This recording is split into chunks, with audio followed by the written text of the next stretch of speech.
السلام عليكم ورحمة الله وبركاته ولا كسو هذا channel كيغا مونس هوم وولاشين منى صاد أركيسان وحان جوغا دكانك دولار ستور أيان جوغا صوبتان وجوغا وحاواي waxay hayaan alaab aad iyo aad u jaban aad iyo aad raqiis u ah caruurtana aad ku madadaalin kartid ama aad ku mashquulin kartid oo wax aad ku bari kartid xilliga qabowaha maadaama mardhow fasax uu soo dhow yahay marka maanta waxaan rabaa arin aad iyo aad muhiim u ah inaan ka hadlo oo ah dhanka concentration-ka caruurta sida looga dhiso iyo waxyaabaha aad u baahan tahay marka inaad isticmaashid markaad caruurta maxay concentration-kooda maskaxda aad ka dhisaysid waxaan rabaa horta inaan idin la wadaago 3 saladood ayaan alaabaha aan ku kala ritaa mid buugaagta dhan oo loo akhrinayo iyo buugaagta rinjileer marya ayaa igu jiro labadan salad kaleetan waa kuwana kan oo kale hadda waa lastig dollar store ayaan ka soo gatay waxaan rabaa kuulashaani in ay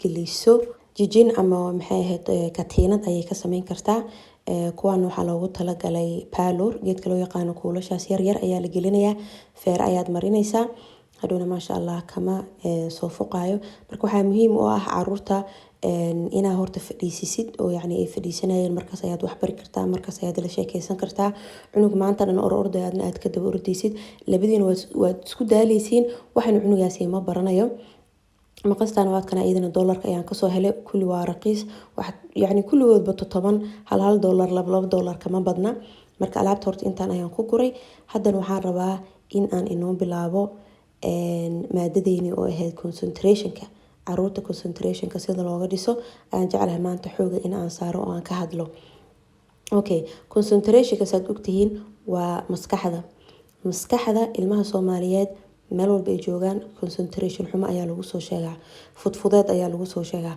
qalqaali ayaa lagu soo sheegaa taasina waxaa u sababan cunugii maskaxdii concentrationka kama dhisna maskaxda hadii wax yar aan idinka waramo waa sida muruqa wuxuu u baahan yahay in la dhiso in tababar fiican la siiyo training badan uu qaato in la dhibo oo laga shaqeysiyo jirkaada meel walba oo muruq oo ku jiro yani wuxuu u baahan yahay in la dhibo muruq loo maraaxeeyo muruqa orod iyo daal iyo dhidid iyo dhib ayaa loogu talagalay jirka bini'aadanka markaad dhisaysid murqaha ayaa laga shaqeysiyaa biriraad qaadaysaa waad ordaysaa murqihi ayaa kuu dhismaya maskaxdana sidaas oo kale ayay u baahan tahay maskaxda in laga shaqeysiyo in la dhibo marka anaga ilmaheena Soomaaliyeed inta badan ma dhibno wixii isku taxallujinayno maskaxdii lagama shaqeynayo marka waxa ugu horeyso horta aad iyo aad idin caawin karo waxa waaye buugaagta ilmaha yaraantooda ayaa loo aqriyaa yaraantooda ayay ka bilaabmataa cunuga markaas saan aad u dhashid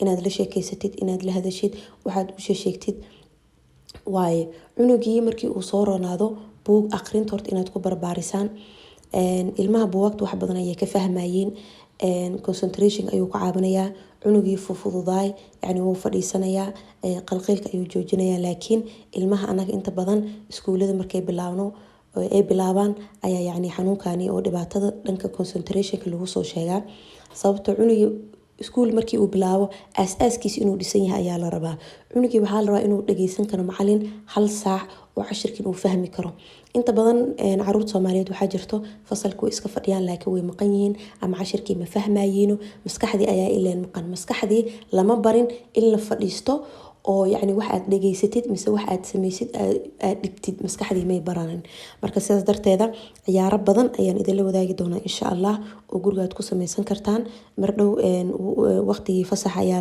la galayaa waqtigaas ilmaha xooga geliya TV-ga ka yareeya TV-gana waxaad ogaataan ilmaha wax ma baro ilmaha wuu halayaa sababtoo cunug TV markuu fiirsanayo maskaxdii way nasanaysaa ma shaqeynayso maskaxdii inay shaqeyso ayaa loogu talagalay inay nasato haday nasanaysan waa xilliga yani ilmaha ay hurdaayeen ilmihii inta ay soo jeedaan maskaxdii in laga shaqeysiyo oo ilmihii la daaliyo ayaa loogu talagalay marka TV ilmaha markay fiirsanayaan maskaxdii ma shaqeynaysa maskaxdii ayaa nasanayso maanta cunug TV fiirsanaya 2 saac 3 saac almost 5 saac sometimes TV yani la iskaaga hilmaamayo ilmahaas waxaad ogaataa maskaxdii kama shaqeysiinin hadhow xilli iskuul markii la gaaro qalqiil ayuu ku soo baxayaa waxbarashada ayaad ku adkaanayso cashirkii ma fahmayo macallinkii ma dhageysan karo marka ciyaar badan aad gurigaad ku sameyn kartaan oo qarash badan oo idinkaaga bixaynin ayaan idinla wadaagayaa.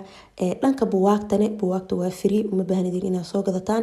Library-ga ama biblioteka taga, soo deensada.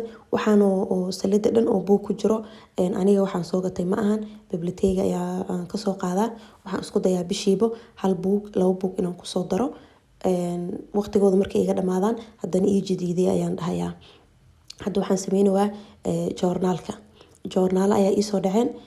Inta badan joornaalada markii la fiiriyo waa la iska tuuraa, aniga ma tuuro, meel ayaan dhigaa. Cunuga ayaan ku mashquulinayaa, cunuga maqas yar ayaan u dhiibayaa.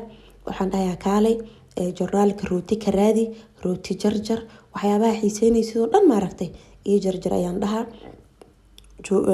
Rootiga cuntooyinka kala oo ku yaalo waxaan dhahaa cunto hebel ka raadi, caano, subago, bariiso. Ayadana waxay igu baranaysaa, anigana 10 ayaan u diray. Cunuga waxaa la rabaa 10 markaad u dirtid inuu fahmi karo oo kasoo bixi karo.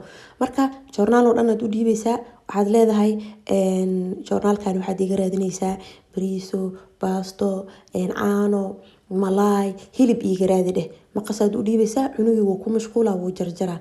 Hadda gabadheeda Xanaana ayay ku maqan tahay, aniga ayaa u bilaabay, dhowr xabo ayaan u jaray. Kadib ayada ayaan rabaa in ay iisii jarjarto, kadibna warqad caadi ayaan aan siinayaa, way ku dhejinaysaa. Intaasi cunuga maskaxdiisa way shaqaynaysaa. Cunuga mar walba uu uusan iska fadhinin oo TV uusan fiirsanin, maskaxda ayaa shaqaynaysa. Maskaxdan waxaa lagu dhisaa in la tareeneeyo oo tababar fiican ay qaadato. Saa ognahane ilma qaarkiisa Ilaahay subxaanahu wa tacaala concentrationka way ku dhashtaan, way ku dhashtaan. Ilmane levelkii laga rabo ma ahna, way ka hooseysaa, tababar ayuu u baahan yahay. Waa sida bini'aadanka, maanta adiga ma dooran kartid waalidkaada inay taajir noqonayeen, inay faqiir noqonayeen, inay dad dhexaad iska noqonayeen, cid hebel inaad ka dhalan kartid ma dooran kartid. Maskaxda bini'aadankan waa sidaas. Ilaahay wuxuu adiga kuu dooray waa inaad ku qanacsanaataa, laakiin shaqo ayaa lagaa rabaa inaad shaqadii aad la imaatid. Marka hooyoyaal insha Allah dadaala. Ciyaaro badan waan idinla wadaagi doonaa oo xilliga qabow hadda ilmaha guriga ay joogaan aad ku mashquulin kartaan oo concentrationka ilmahana soo celinaya. Laakiin xoog idinkan waxaa saartaan in ilmihii aad ku dadaashaan, waqti aad gelisaan, TV-ga laga yareeyo. TV-ga ilmaha maskaxdooda ma dhiso. Cunto fiican aad siisaan oo nutrition iyo fitamiino iyo protein fiican leh. Cunuga markaasi daal badan ma dareemayo, cunugaasi wuu kula shaqaynayaa. Ilmaha markay yaryar yihiin, markaad maskaxdii laga dhiso oo laga caawiyo, waxaan ku dhahay weynaantoodana maasha Allah kaalaare ayay kusoo noqonayaan, ayay kusoo baxayaan. Waxbarashada ayaa u fududaanayso, wax isku taxallujkiskii ma dhibaayo. Ilmaha inta badan hadda iskuulka markay dhigtaan, sababta dhibaatada concentrationka badankooda looga helo waxaa waayay xilligii laga rabay maskaxdooda inay diyaar ahaateebo tababar fiican ay soo qaadatay. Xilligii iskuulka waaye, xilligii marka laga rabay inay maskaxdooda maasha Allah maanta diyaar ay tahay, nusqaan ayaa cunugaas lagu arkaa. Idinkan haddaad ila aragteen ama aad qabtiin insha Allah commentiga igu soo qora wixii walbo oo inta yar oo anigana aan ka saayo, aniga maanta maasha Allah i caawiyay. Waan idinkala talin doonaa, waan idinka caawin doonaa wixii geemam aan ugu talagalay aniga gabadheedan hadda xilliga qaboobaha inaan sameyno, maadaama 24 saac banaan kaliya la joogi karin, TV-na la fiirsan karin. Waan idinla wadaagi doonaa insha Allah dhowr video ayaan kasoo sameynaya ayadoo insha Allah ila sameyn doonto. Alaabahani marka dollar store ayaan kasoo gaday dukaaman kale kama soo gadin. Buwaagtana saan idin sheegay, library-ga ayaan kasoo qaaday. Ilmo yaryar hadday ku joogaan, ilmo oo iskuulka u dhigtaa, ilmo iska dhexaad yihiin, kulligood waqti ayaad haysataan, fursad ayaad haysataan. uga faa'iideeya insha Allah. Mar walba waxaad isku daydaan ilmaha inaad activity iyo wax aad la sameysaan oo TV-ga laga yareeyo. TV-na waxa ma soo kordhiyo ilmaha, aqoon uma soo kordhinayso. Ka yareeya maalintii oo dhan 24 saac, 1 saac camal u ogolaado inay fiirsadaan. 1 saac toosna ma ahan, nus saac gelinka hore, nus saac gelinka dambe camal uga dhig. 1 saac toos aysan fiirsanin insha Allah. Marka walaalayaal idinkan wixii su'aalaad qabtaan hoos ayaad igu soo qori kartaan, fariin hoos ayaad ii reebi kartaan insha Allah. Dhibaatadaani haddii aad la kulanteen iyo haddii hadda ay ku haysato ama haddii aad ka soo baxdeen insha Allah walaalahada kale ugu faa'iiday, hoos ugu soo qor commentiga insha Allah. waan isla socon doonaa video badan waan soo gelinayaa oo dhanka caruurta ku saabsan. idinkana aad iyo aad ay u mahadsantihiin iyo dhiirigelintiina. khayr Allah idin sii ayaan leeyahay dhammaan intii igu xiran. Jazaakallah khair. insha Allah waa inoo beri iyo video dambe. Assalaamu calaykum wa rahmatullahi wa barakaatuh.